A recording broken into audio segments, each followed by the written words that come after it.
Most people see the racing leathers, the speed patches, the roar of engines, and they think reckless, dangerous, trouble. But there's an unwritten code in the racing community that outsiders never understand. A code about protecting the innocent, about handling threats that slip through the cracks of justice. On a freezing December night, a terrified waitress was about to discover that code in action. She'd been living in fear for 2 months. The police told her to document everything. Her manager told her to stop being paranoid. But when she desperately whispered to the street racer in table 12, he didn't just listen. He acted. What happened in the next 35 minutes would restore your faith in humanity and completely change how you see these high-speed riders. Before we dive into this incredible story, I want to know, where are you watching from? Drop your country, state, or city in the comments right now. I'm curious to see how far this message about real courage is reaching. Are you from a place where people still look out for each other? Or somewhere that feels every person for themselves? Comment below, and let's build a community of people who believe actions speak louder than words. And if you're new here, hit that subscribe button, because this channel is dedicated to stories that matter, stories about everyday heroes who refuse to look away when someone needs help. Stories that prove the most unexpected people can become your guardian angels. We're here for impact, for stories that change how you see the world. Don't forget to subscribe and help us reach 50,000 subscribers. God bless you as you do. All right, let's get into it. This is the story of Maya Santos and a night that changed everything.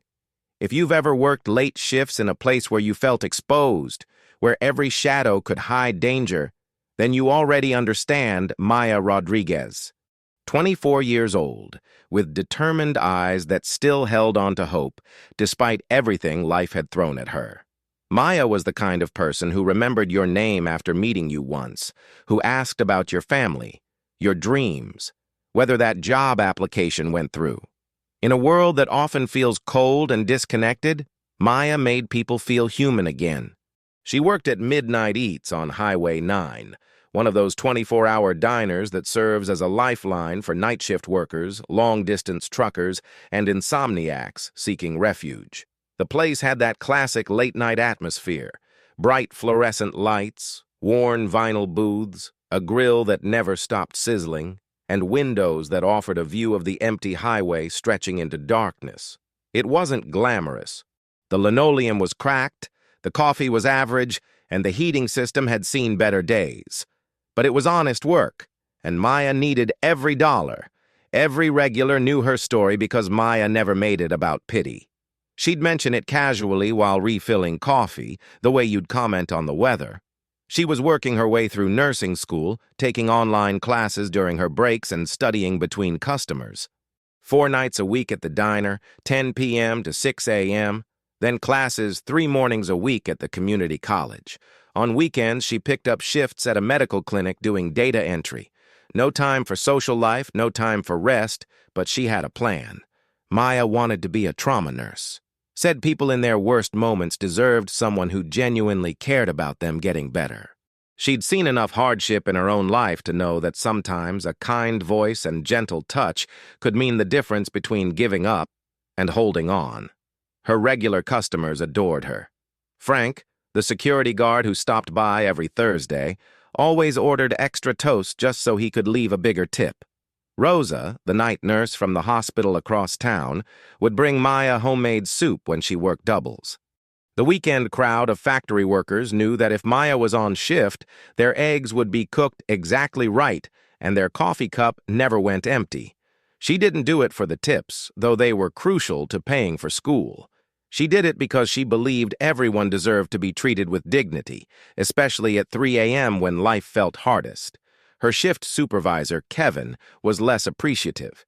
He saw inefficiency, not compassion.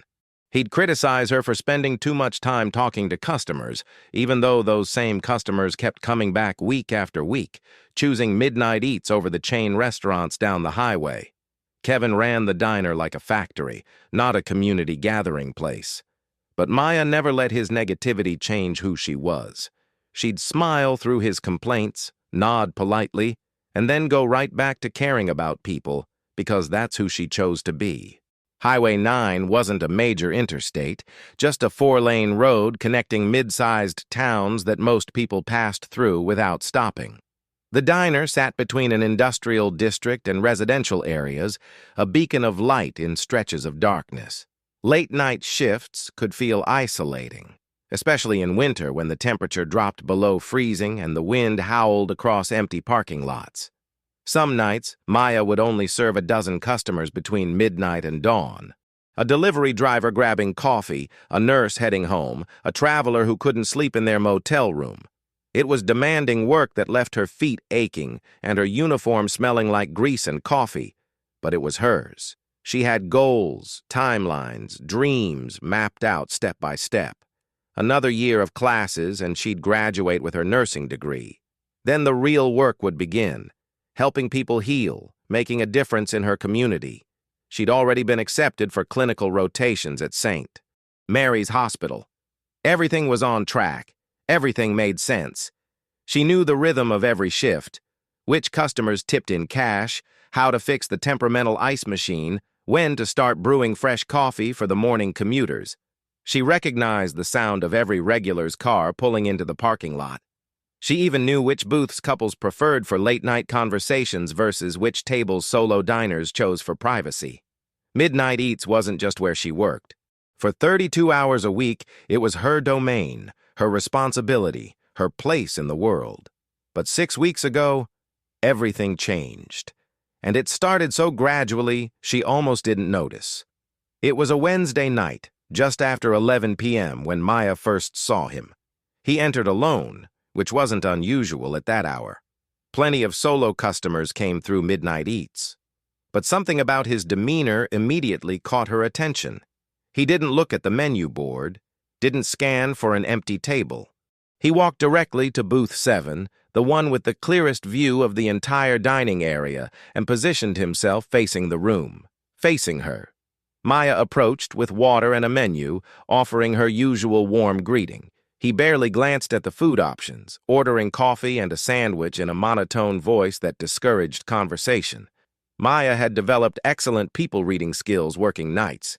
She knew when someone wanted to chat and when they preferred to be left alone. This man clearly wanted solitude, so she gave him space. Brought his order, refilled his coffee twice, checked on him professionally, but briefly. But every time she looked in his direction, he was watching her. Not the casual observation of a bored customer. Not even the uncomfortable attention some men gave her.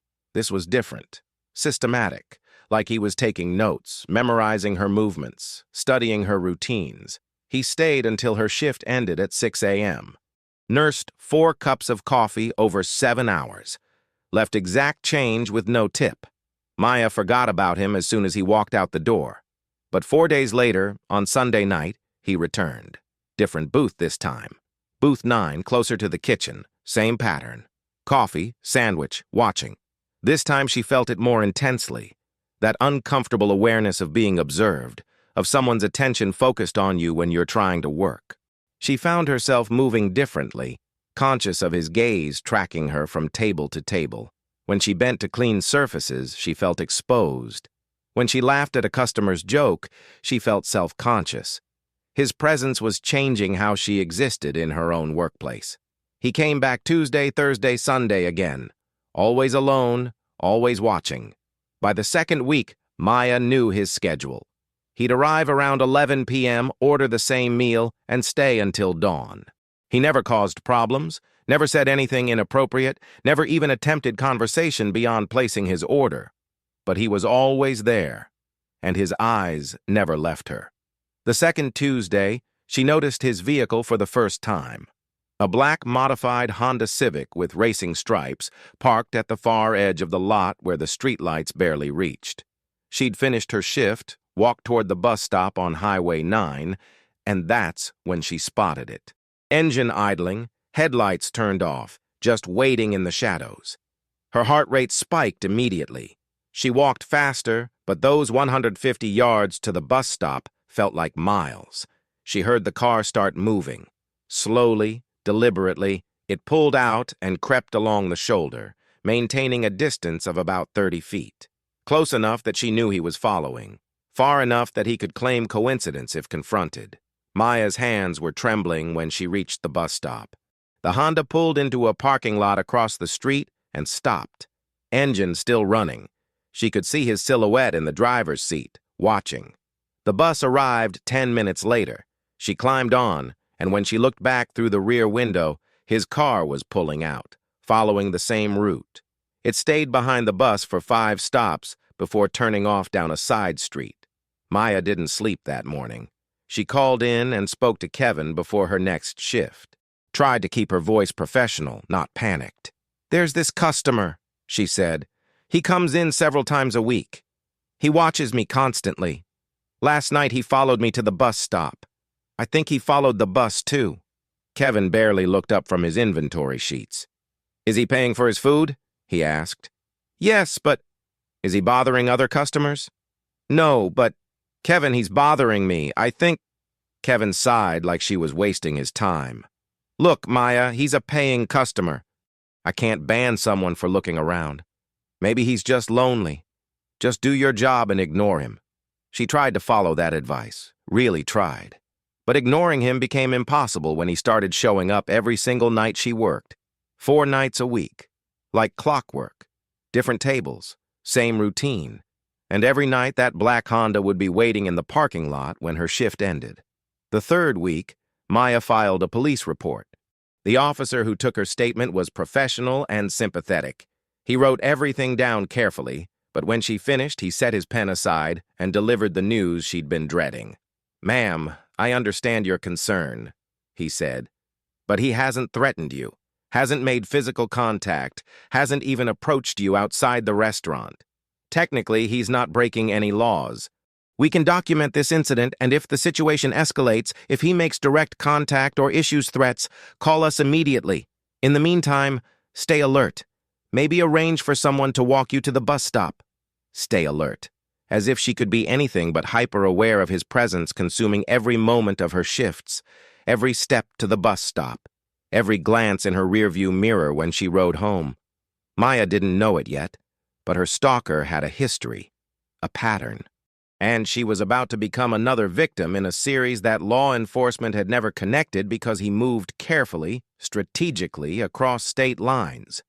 The street racer watching all of this unfold wasn't there by chance. His presence in that diner would only make complete sense later, when the full story emerged. Most people saw the racing jacket first, the speed patches, the team logos, the modifications that marked him as part of the underground racing scene. They'd see Jake "Lightning" Rodriguez walk into a room, and they'd make instant judgments. Reckless, immature, danger on wheels. And Jake knew it. After 12 years in the racing community, he'd learned to recognize the disapproval in people's expressions. The way parents pulled their children closer. The way conversations paused when he passed by. But the people who actually knew Jake, who'd been part of the local community for any length of time, they understood something different. They knew he'd donated his winnings from street races to help pay medical bills for accident victims. They knew he'd organized charity drives for underprivileged kids to experience go-kart racing. They knew that when the Thompson family's house burned down, Jake and his racing crew showed up with trailers full of belongings and never mentioned it to anyone. Respected, yes, but also trusted in ways that mattered more than reputation. Jake was 29 years old, built lean from years of physical training, with calloused hands that knew every bolt and wire in a high-performance engine. Before the racing community, before the team jacket, he'd been Specialist Jake Rodriguez, United States Army, 2 deployments in Afghanistan. Saw combat that still visited him in nightmares, made life-or-death decisions that shaped how he viewed duty and loyalty. The military had taught him precision, teamwork, brotherhood, the kind of bonds forged when people depend on each other for survival. When he came home and struggled to readjust to civilian life, he found that same brotherhood on the racing circuit. Different environment, same code. Look out for your team. Protect those who can't protect themselves. Stand up when others back down. People misunderstood what the racing community actually represented. The media focused on illegal street racing, dangerous speeds, the criminal element that existed in some groups. But the code that serious racers lived by was clear and unwavering. Respect everyone, protect the innocent, use your skills to help when others can't. It wasn't written in rule books. It was understood, passed down from veterans who'd built the community on principles of mutual support and shared responsibility. Jake was at Midnight Eats that week visiting his cousin Maria, who'd moved to the area 8 months earlier to take a job at the local hospital. She was a single mother, worked night shifts, and Jake made it a point to check on her regularly. Make sure she was safe, her car was running properly, that she had backup if emergencies arose. He'd stop at the diner for coffee on his way to her apartment because it was convenient. The Wi-Fi was reliable for checking racing schedules, and nobody bothered him there. He'd sit quietly, review his team's upcoming events, leave a good tip, and drive on. But Jake's visit that particular week wasn't routine. Maria had called him, voice strained with worry, said she had a bad feeling about something happening in her neighborhood. Nothing specific, just instinct. Just needed family nearby for a few days. Jake didn't ask for details. He loaded his car, told his racing team he'd miss practice, and drove 3 hours to be there. That's what family meant. That's what the code demanded. There was another reason why Jake couldn't ignore someone in danger, something that had shaped every decision he'd made for the past 7 years. His younger sister Carmen, the art student with the bright future, hadn't always been so careful about her safety. Back in college 5 years ago, Carmen had been stalked by a classmate, a guy who became obsessed after she declined his invitation to a party. He'd followed her around campus, appeared at her favorite coffee shop, left gifts in her dorm mailbox. She reported it to campus security. They said they'd investigate. She told her friends. They said she was overreacting. She told Jake, but he was deployed overseas, stationed halfway around the world, helpless except to worry and send messages of support. Nobody helped her effectively. Nobody took the threat seriously until the night her stalker cornered her in a campus parking garage. She escaped, but barely. Managed to get to her car and drive away while he was still shouting threats. The incident was reported, investigated, but charges were never filed. Insufficient evidence, they said. Her word against his. Carmen transferred schools, changed her major, spent months in therapy working through the trauma.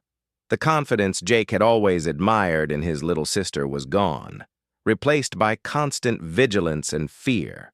When he finally came home on leave and saw the change in her, saw how she checked over her shoulder constantly and couldn't sleep without multiple locks on her door, he made a promise to himself. Never again. Not if I can prevent it. Not to anyone. Jake noticed the stalker on his second night at Midnight Eats. He didn't know Maya, had never spoken to her beyond ordering coffee, but what he did next came from a promise made 5 years ago, watching his sister struggle to rebuild her sense of safety. Thursday night, the same shift Maya had been working for nearly 2 years, but tonight felt different from the moment she clocked in. Kevin had called in sick, which meant Maya was alone up front with just Tony in the kitchen. The dinner crowd had been light, and by midnight the diner felt almost empty. 3 customers total, an off-duty paramedic reading a medical journal in booth 3, Jake reviewing racing videos on his laptop in table 12, and him, David Nash, though Maya still didn't know his name. To her, he was still just the man who'd been terrorizing her for 6 weeks, but tonight his behavior was escalating. Nash seemed agitated, restless. He barely touched his food, kept checking his phone obsessively, typing messages and deleting them. His leg bounced under the table with nervous energy. He'd stare at Maya, then at his phone screen, then back at her. The energy radiating from him felt manic, unpredictable, like something inside was building pressure toward an explosion. Maya had learned to read dangerous situations for survival, and every instinct was screaming that something was wrong. Something was about to happen. She'd looked out the front windows during her last cleaning round, and her stomach had dropped with dread. Nash's black Honda wasn't in its usual spot at the edge of the lot. It was parked directly in front of the main entrance, headlights facing the building. Impossible to miss. A clear message. He'd never been so obvious before. He'd always maintained some pretense of normalcy, of coincidence. But tonight, he'd abandoned all subtlety. Tonight, he wanted her to know he was in control, that there was nowhere to run. Maya's hands shook as she refilled the paramedic's coffee. She couldn't call the police. She'd already learned that lesson. He hasn't broken any laws, ma'am. Document everything and call if the situation escalates. But what did escalation mean? Did she have to wait until he grabbed her? Until he actually hurt her? The system had made it clear that her fear wasn't enough. Only concrete evidence mattered. Only violence that had already occurred qualified for intervention. She felt trapped. The bus stop was 150 yards away, and his car was positioned like a roadblock between her and escape. Tony would leave through the back entrance when his shift ended at 2 a.m., and she'd be alone to close up. Alone to walk past that car. Alone with whatever Nash had been building up the courage to do for 6 weeks. Her breathing became shallow, her chest tight with anxiety. This was how it happened, she realized. This was how women ended up on the news, with everyone asking why they didn't get help sooner, as if she hadn't tried every legitimate channel available.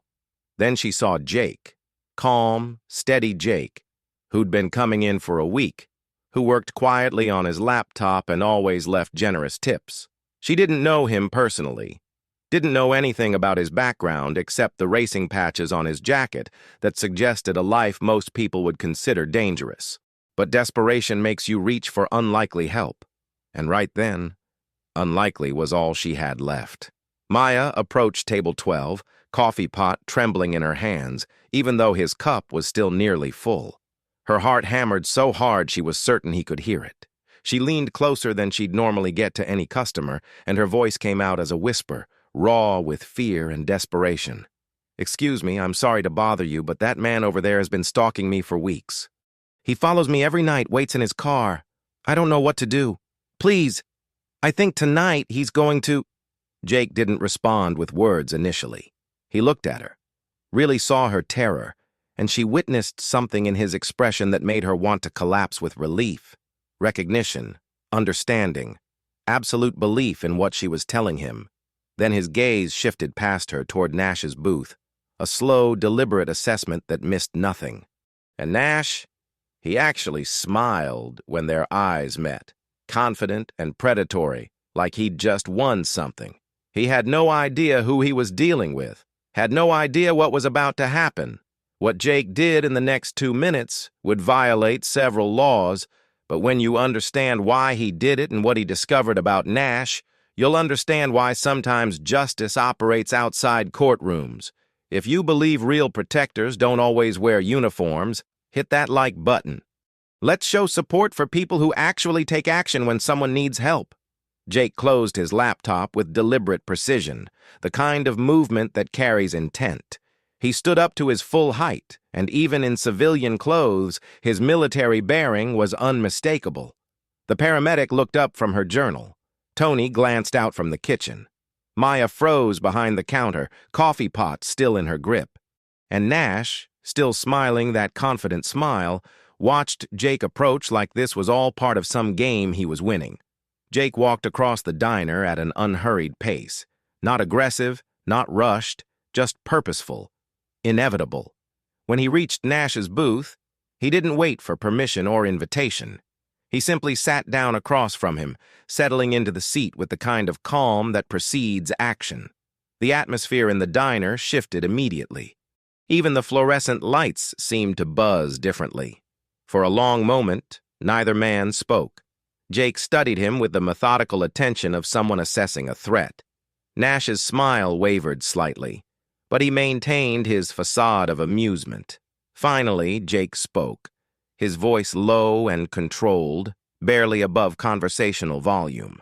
"You've been coming here 6 weeks. Every night she works, following her to the bus stop. What's your end game?" Nash's smile widened, but the confidence behind it was cracking.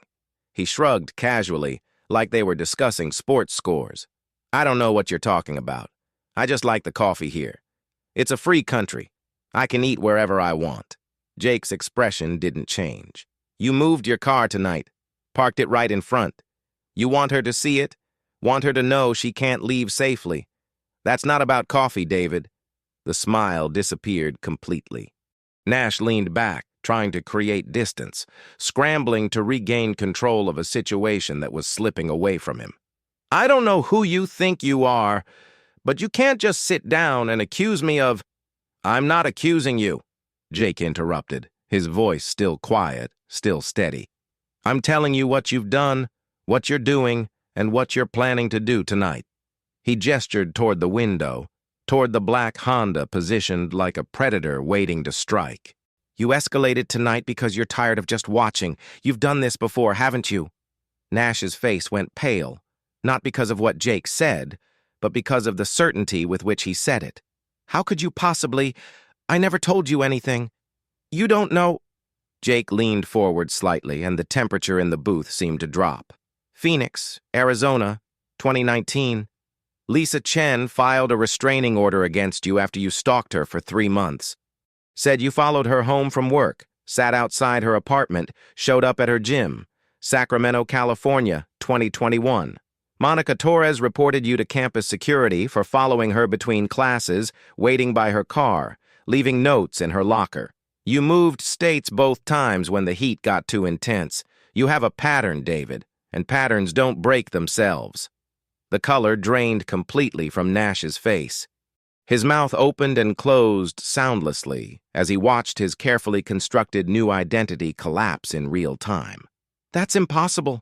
There's no way you could know that. That information isn't public. I was never convicted of anything. I don't need convictions, Jake said, his voice carrying the weight of absolute certainty. I just need truth. And the truth is, this is where your pattern stops. This is where the story gets complicated, because Jake hadn't researched Nash that night. He couldn't have accessed that information sitting in a diner at 1 a.m. David Nash had been careful, methodical. He'd moved across state lines after each incident, changed jobs, used different approaches. He'd never been convicted, never served time. His record was technically clean. So how did Jake know those details? The answer reveals a network that's been operating quietly for years, built by survivors who decided that if official systems wouldn't protect them, they'd protect each other. Remember when I said Jake wasn't there by chance? His sister Carmen didn't just survive her stalking incident, she built something, and Jake was part of it from the beginning. After Carmen transferred schools and began therapy, she started connecting with other women who'd had similar experiences. She discovered online forums where survivors shared their stories, and she found a terrifying pattern. The same men appearing over and over, moving from city to city, state to state, targeting new victims because law enforcement treated each case as isolated. Restraining orders didn't follow offenders across jurisdictions. Police databases rarely communicated between departments. A stalker could terrorize someone in Phoenix, face minimal consequences, relocate to Sacramento, and start fresh with a clean slate. Carmen began documenting these patterns. Started with a private social media group for survivors in her state, where they could share information safely: photos, names, license plates, behavioral descriptions. When someone recognized a pattern or name, they'd alert the group. Stay away from this person. He's dangerous. Here's what he did. Within 18 months, the group had 400 members across 8 states. Within 3 years, it had grown into a comprehensive database tracking serial stalkers, abusers, and predators who moved frequently to avoid consequences. But information alone wasn't enough.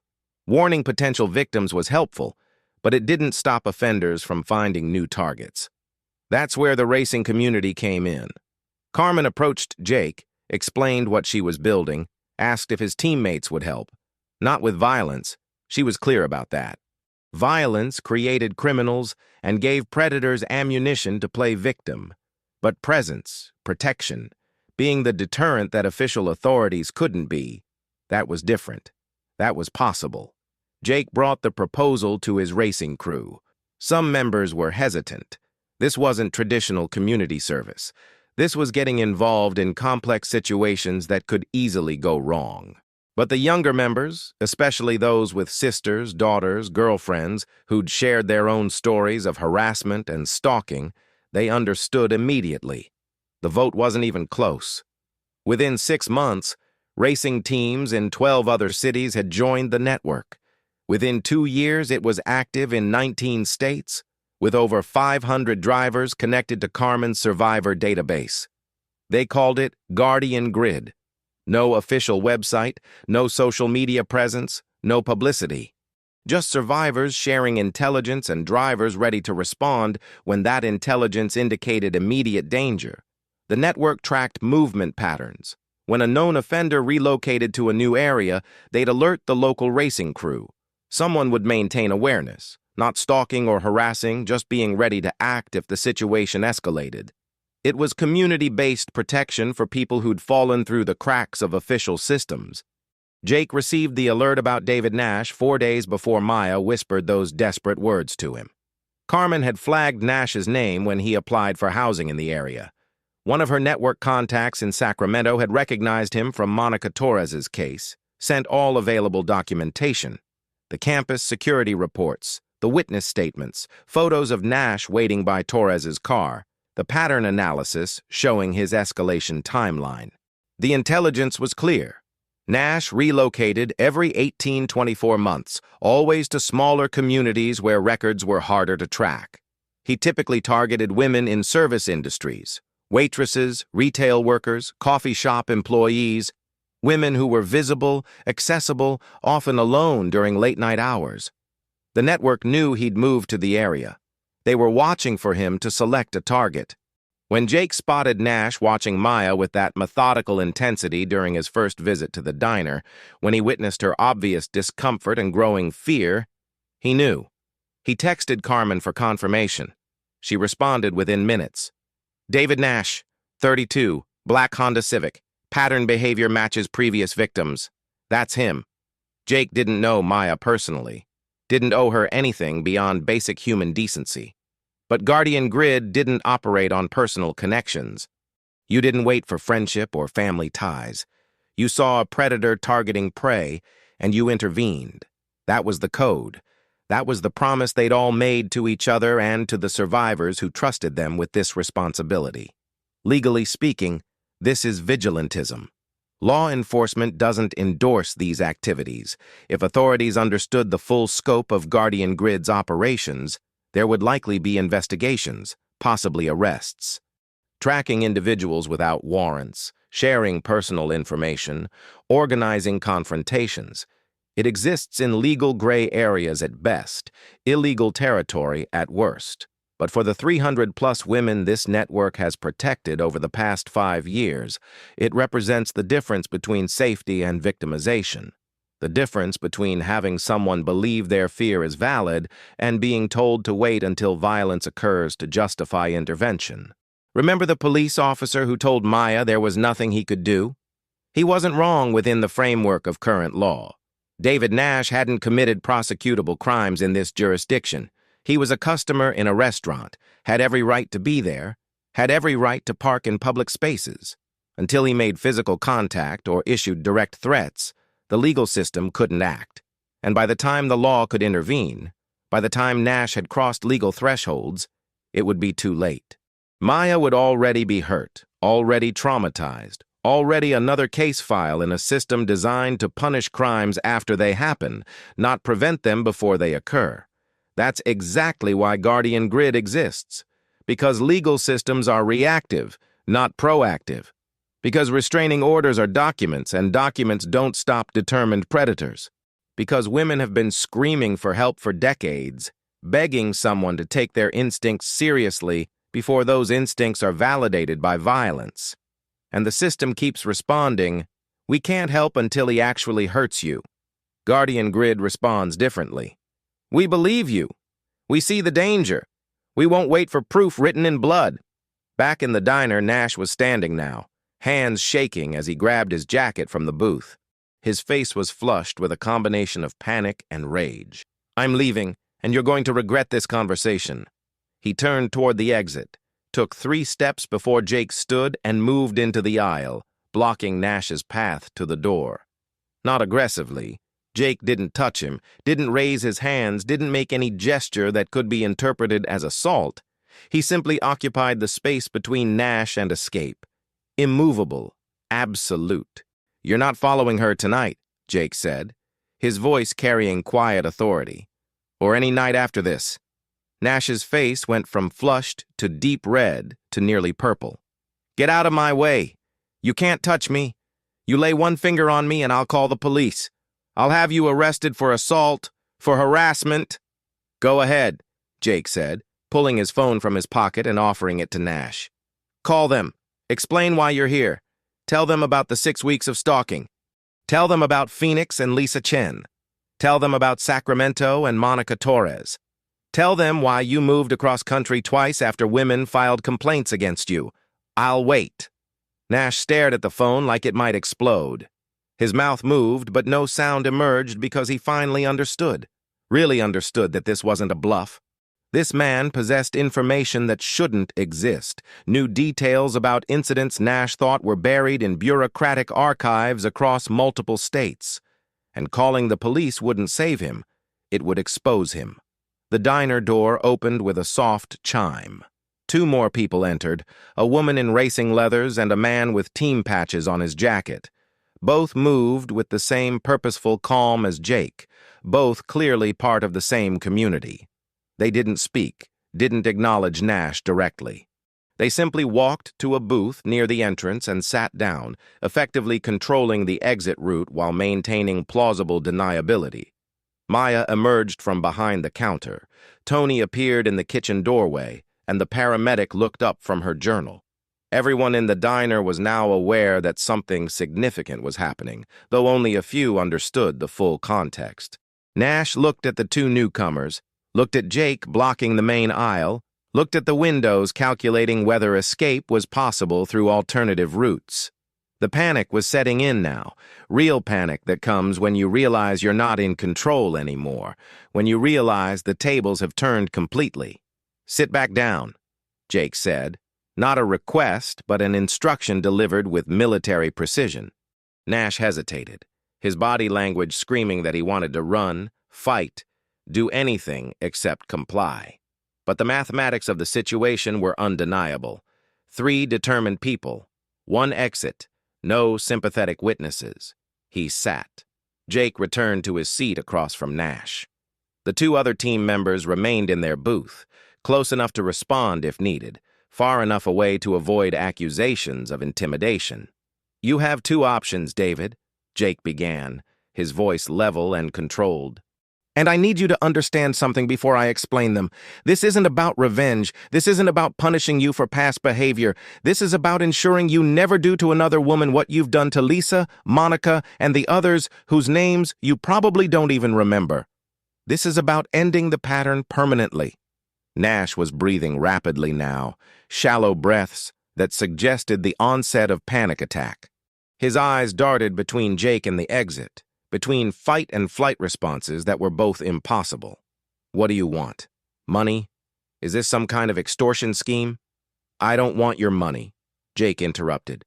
"I want you to understand that you're at a crossroads. What happens next depends entirely on which option you choose." Jake pulled a tablet from his racing jacket, the gesture so unexpected that Nash actually flinched. Jake placed it on the table between them, the screen dark, but somehow ominous. "Option 1 is straightforward," Jake continued. "You leave right now. You get in your car, drive away, and never return to this diner. You never contact Maya again, never follow her, never approach her. You relocate out of this area within 2 weeks. And you understand that we're monitoring permanently. Guardian Grid doesn't forget, doesn't stop tracking. If you escalate with any woman anywhere, we'll know. And the next conversation won't be as civil as this one." Nash's jaw clenched with what remained of his defiance. "And option 2? Jake looked at him steadily. "Option 2 requires courage you probably don't have. But it's the only choice that actually solves the underlying problem instead of just relocating it. The option Jake offered Nash wasn't what you'd expect. It wasn't violence or threats. It was something much more challenging and ultimately more effective. When Nash realized what Jake was really proposing, his entire worldview shifted. Jake tapped the tablet screen, and it illuminated to show a video call interface with two women visible in split screen. Both appeared to be in their late 20s, both sitting in comfortable, well-lit rooms that suggested normal, stable lives. The woman on the left had shoulder-length brown hair and was wearing a professional blouse. The woman on the right had shorter blonde hair and was sitting at what looked like a kitchen table. Nash's face went completely white, color draining so rapidly it was visible in real time. "That's not... How did you..." His voice came out strangled, barely audible. "Lisa Chen," Jake said, indicating the woman on the left. "Monica Torres." He gestured toward the right. "They're both part of Guardian Grid now. They volunteer their time helping other survivors. When they learned your name had surfaced again, when they heard you'd targeted another woman, they volunteered to participate in this intervention." Lisa spoke first, her voice coming through the tablet speakers with remarkable composure. "Hello, David. It's been 4 years since you made my life a nightmare. 4 years since I had to get a restraining order because you refused to accept that I wasn't interested in a relationship. 4 years since I had to move apartments, change gyms, alter my entire routine because you couldn't respect basic boundaries." Monica's voice was quieter but equally steady. 3 years for me. 3 years since you stalked me across campus for 6 months. Since you waited by my car, followed me to the library, showed up at my favorite coffee shop. 3 years since I filed reports with campus security that went nowhere because you were always just careful enough to stay technically legal. Nash was shaking his head frantically, hands raised as if he could physically block their words. "I don't have to listen to this. This is entrapment. This is harassment." "This is option 2, Jake interrupted calmly. "You sit here and listen to what they have to say. You acknowledge what you did to them specifically, without excuses or justifications. You apologize genuinely, not because you're sorry you got caught, but because you understand the damage you caused. We record the conversation. Then you enter a treatment program for stalking behavior that Guardian Grid has researched and vetted. You check in with the network weekly for 2 years, providing documentation of attendance and progress." Nash stared at him in disbelief. "And if I do all that? If you complete the 2-year program without any violations, without approaching any women inappropriately, without any escalations, we delete the recording. You walk away with a clean slate and the tools to build healthier relationships. You get a genuine second chance. And if I don't?" Jake's expression remained neutral, but something in his eyes hardened. "If you don't complete the program, or if you violate the terms, or if you target another woman anywhere at any time, the recording goes to every police department in every city where you've lived. It goes to social media, to news outlets, to viral video platforms. Your face, your name, your confession, everywhere. You won't be able to move to a new town and start over anonymously. Everyone will know what you are." This moment divided people when the story eventually became public. Half thought Jake offered too much mercy, arguing that predators like Nash don't change and don't deserve the opportunity. They believed the only real justice was immediate exposure and prosecution. The other half argued this was genuine rehabilitation, that the legal system warehouses offenders and releases them unchanged, while this approach actually addressed root causes and provided accountability that could prevent future victims. But what mattered most was what Lisa and Monica wanted. They had chosen this approach.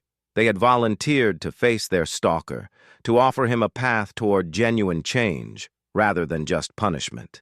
Lisa leaned closer to her camera. "I want to hear you say it, David. I want you to acknowledge specifically what you did to me, not some vague apology, but the actual truth. And then I want to understand why you thought you had the right to terrorize me."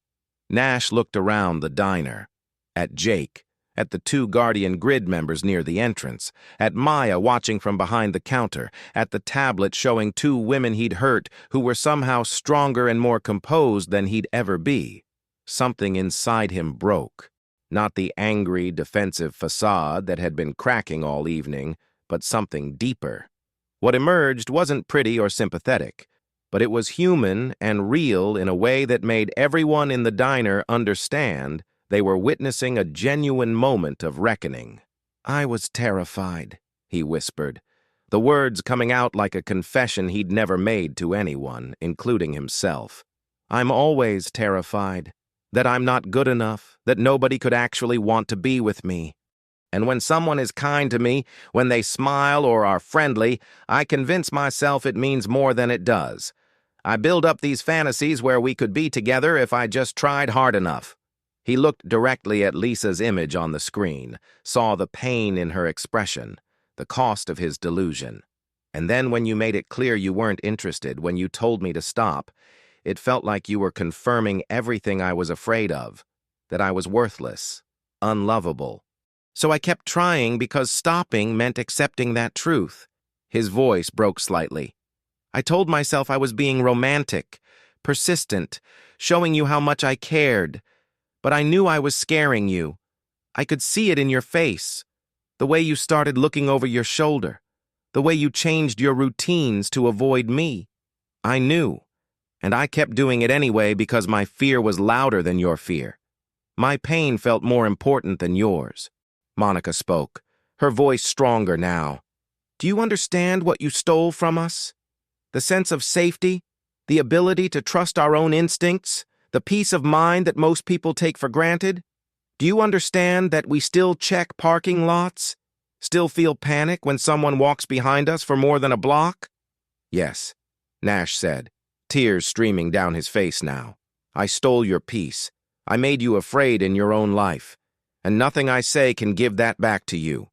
But I want to try to earn forgiveness I don't deserve. I want to get help. I want to stop being this person. If you believe second chances should come with real accountability, hit that subscribe button. If you think protecting women matters more than protecting predators' feelings, comment never again so we know you're part of the solution." David Nash chose option 2. After a 2-hour conversation with Lisa and Monica, after acknowledging specifically what he'd done to each of them, after listening to how his actions had shattered their sense of security and self-trust, he agreed to the terms. Jake recorded everything: the confession, the apologies, the commitment to change. Then Jake provided him with contact information for Dr. Sarah Martinez, a specialist in obsessive behavioral patterns who worked with Guardian Grid. Nash's first appointment was scheduled for the following Monday. He would check in every Sunday with a network coordinator, provide documentation of all therapy sessions, and report any urges or concerning thoughts immediately. That was 14 months ago. 14 months of weekly therapy, 14 months of check-ins, 14 months of doing the uncomfortable, challenging work of understanding why he'd become a stalker and choosing to become someone different. Guardian Grid confirmed his attendance at every session, verified his progress reports, monitored his social media activity and residential status. In those 14 months, there have been 0 new victims, 0 violations, 0 escalations. He works in warehouse logistics now, day shift, minimal public interaction. He lives alone, attends therapy religiously, checks in consistently, lives a quiet life that doesn't leave trauma in its wake. Lisa and Monica both reported something they'd never received from official systems: closure. Not the neat, simple closure that movies suggest, but something genuine and empowering.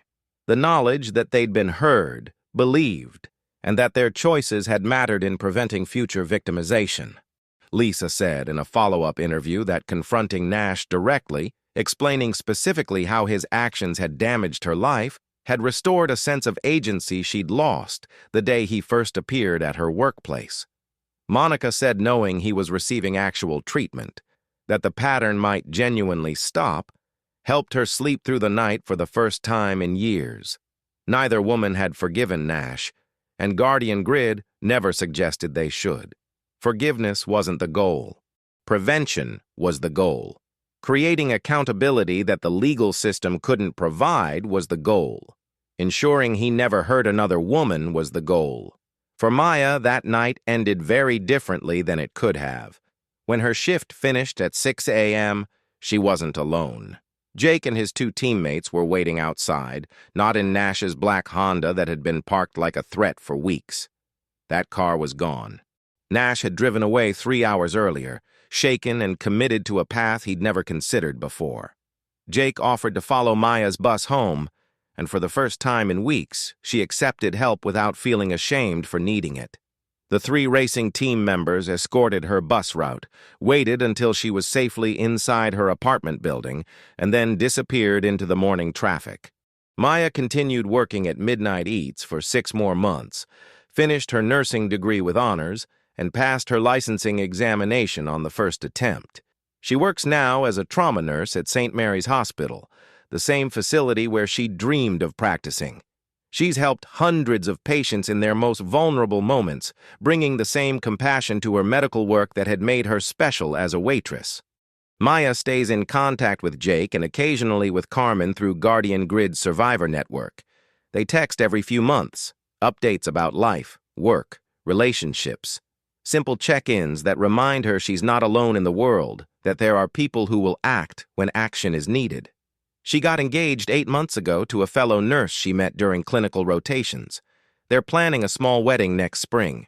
When she told Jake about the engagement, he responded with congratulations and an offer to provide security for the wedding if she wanted it. She politely declined, but was touched by the gesture. The story gained national attention when security footage from the diner was eventually released. A customer had recorded about 40 seconds of video on their phone. Just Jake sitting down across from Nash, the visible tension, Nash's obvious distress.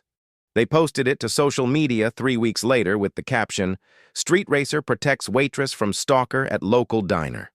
That caption and 40 seconds of context-free footage generated 8 million views in 48 hours.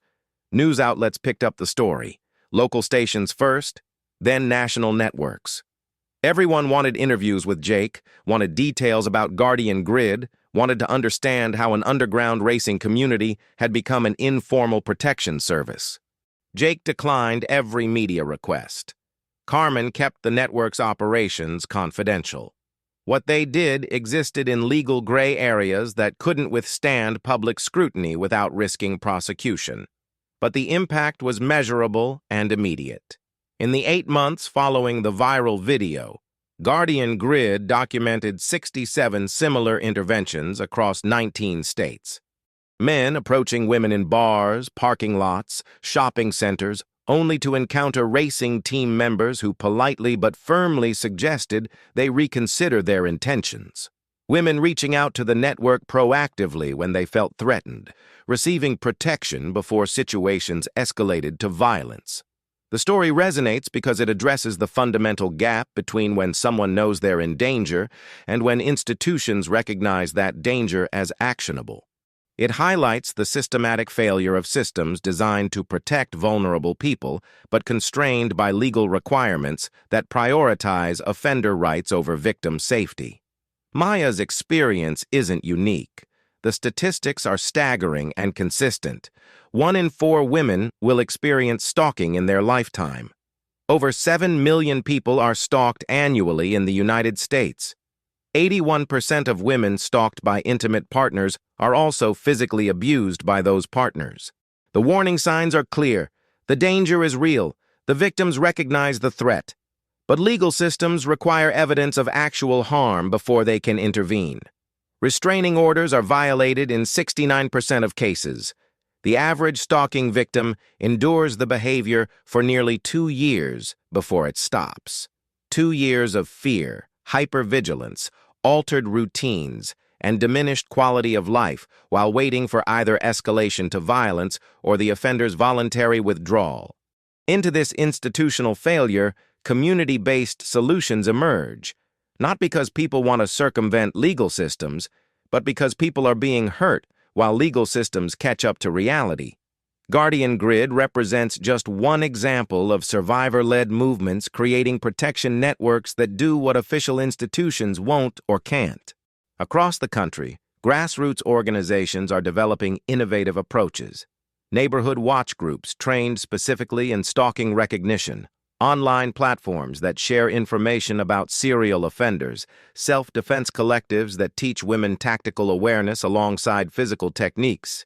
And yes, motorcycle clubs, racing crews, veteran organizations, communities with strong bonds and protective instincts who refuse to ignore danger when they see it. The racing community specifically attracts people who understand calculated risk, split-second decision-making, and the importance of teamwork under pressure. Many racing crews include veterans, people with law enforcement backgrounds, individuals with mechanical skills, and tactical training. When that combination focuses on community protection rather than competition, it creates a formidable deterrent to predatory behavior. Jake agreed to one interview 6 months after Guardian Grid went public. He spoke from his garage workshop, surrounded by racing equipment and car parts, maintaining the same quiet intensity he'd shown that night at the diner. "We're not vigilantes," he said. "We don't hurt people, don't break laws, don't take justice into our own hands. We just refuse to pretend we don't see what's happening. Every person deserves to feel safe in their own life. Every woman deserves to work her job, walk to her car, ride the bus home without being terrorized by someone who thinks his feelings matter more than her safety." When asked about his sister's influence on his involvement, Jake's expression grew thoughtful. Carmen survived something that could have destroyed her. Instead of just healing, she built something that protects other people. That's real strength. That's real courage. The racing community has always been about pushing limits, taking calculated risks for something meaningful. Protecting women from predators. That's the most meaningful thing we could do with our skills and resources. The interviewer asked whether the racing patches and underground reputation made him feel intimidating. Jake shook his head. "The patches don't make you brave. Choosing to act when someone needs help makes you brave. That paramedic in the diner was brave for staying late to make sure Maya got home safely. Tony in the kitchen was brave for standing with her when she was scared. Maya was brave for asking for help when she needed it. The patches just mean I have teammates who will stand with me when action is necessary."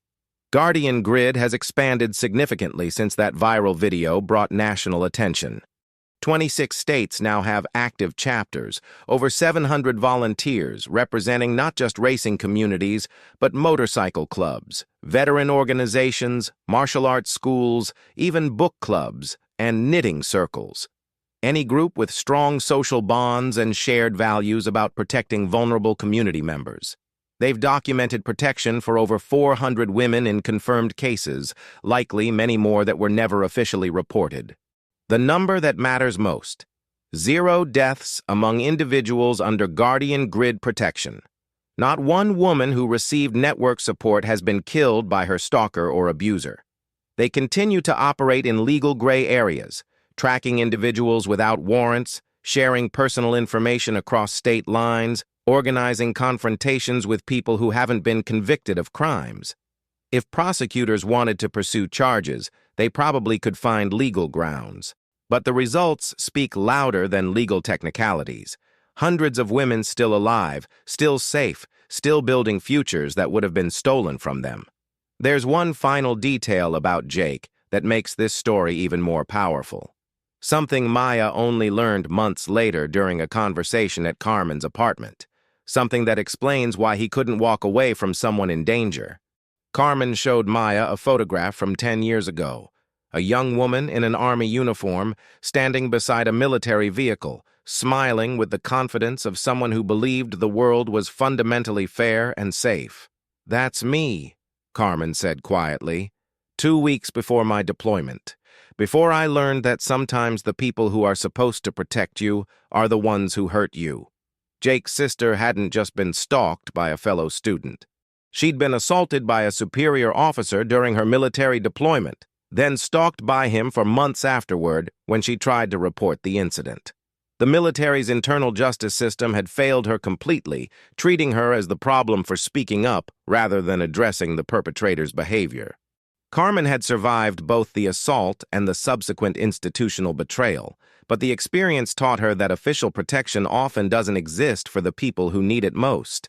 When she built Guardian Grid, She was creating the support system she'd needed, but never received. So when I see someone terrorizing a waitress, Jake told Maya that day, I'm not just seeing a stranger in trouble.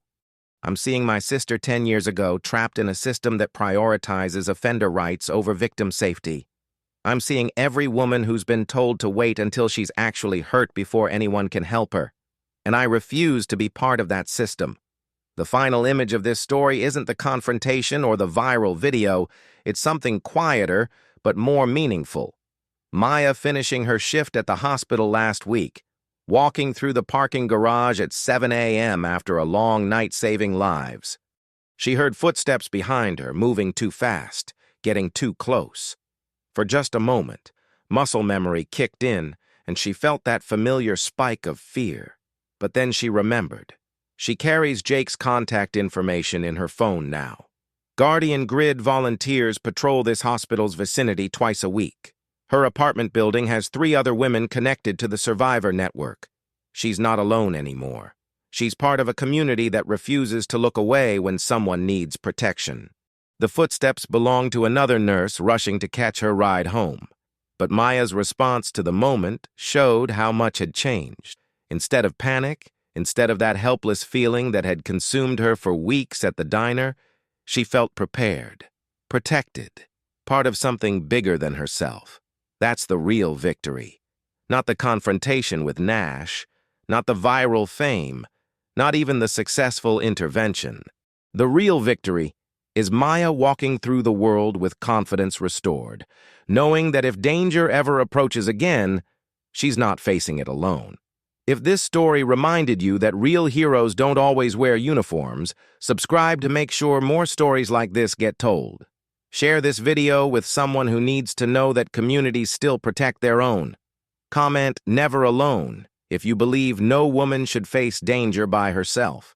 Because this story isn't really about one waitress and one stalker and one street racer. It's about the choice we all make every day. To look away when we see trouble, or to step forward when someone needs help. It's about building communities where predators know they can't operate freely, where vulnerable people know they have support, where ordinary people become everyday heroes. Guardian Grid isn't just a protection network. It's a reminder that we're all responsible for each other's safety, that courage is contagious, that sometimes the most unexpected people become exactly the help you need. Maya walks through the world differently now. Jake continues racing and protecting his community. Nash continues therapy and building a life that doesn't hurt other people. Carmen continues growing a network that turns survivors into protectors. And somewhere tonight, another woman in another diner might whisper for help to another unlikely guardian. And because this story exists, because Guardian Grid exists, because people chose to care more about protection than propriety, she won't be ignored. She won't face her fear alone. And that makes all the difference.